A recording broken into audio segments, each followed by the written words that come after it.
Hi, my name is Tomos. I'm a fourth year studying philosophy and theology here at Durham, and I'm from a small town called Carnarvon. And if you've seen The Crown, it's where they made Charles a prince.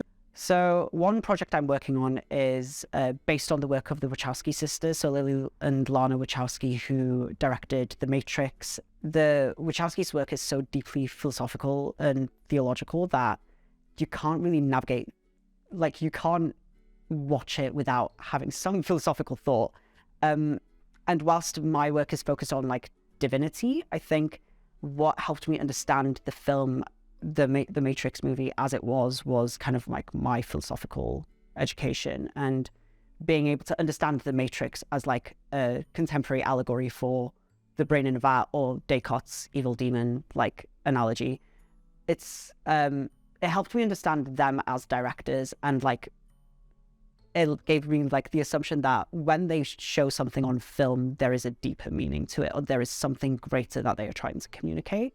And it led me to the question of how might divinity be shown on film, and led me to questioning the way that, or the places where I see divinity in the world. And I think there's something quite divine about the relationships we form with other people. I'm like a very relational thinker in that sense when it comes to theology and philosophy.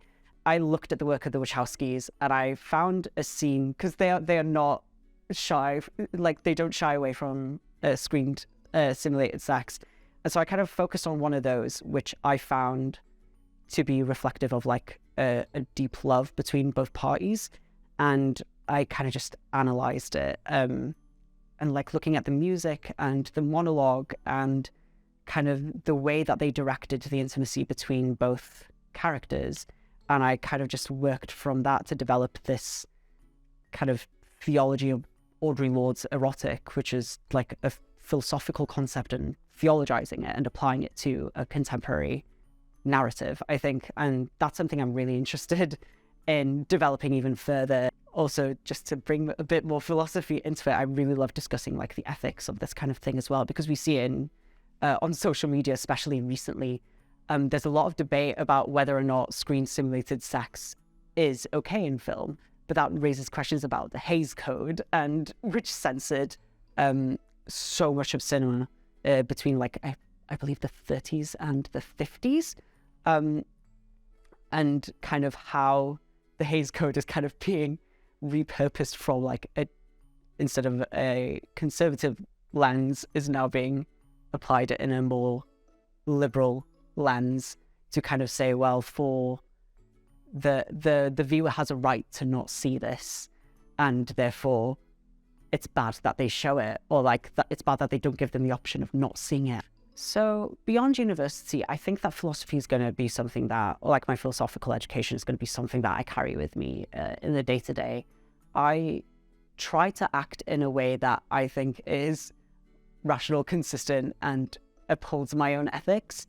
And so like when it comes to jobs I want to apply for, or further study that I want to pursue, or places that I want to live, and like what I want to do with my life, the ethical theories that I've developed and that I try to uphold, and the values that I try to uphold, are something that's so deeply integrated into everything that I do, and will definitely influence everything I do in my life. I don't think there's a way you can detach yourself from it, because you also see it in everything you do.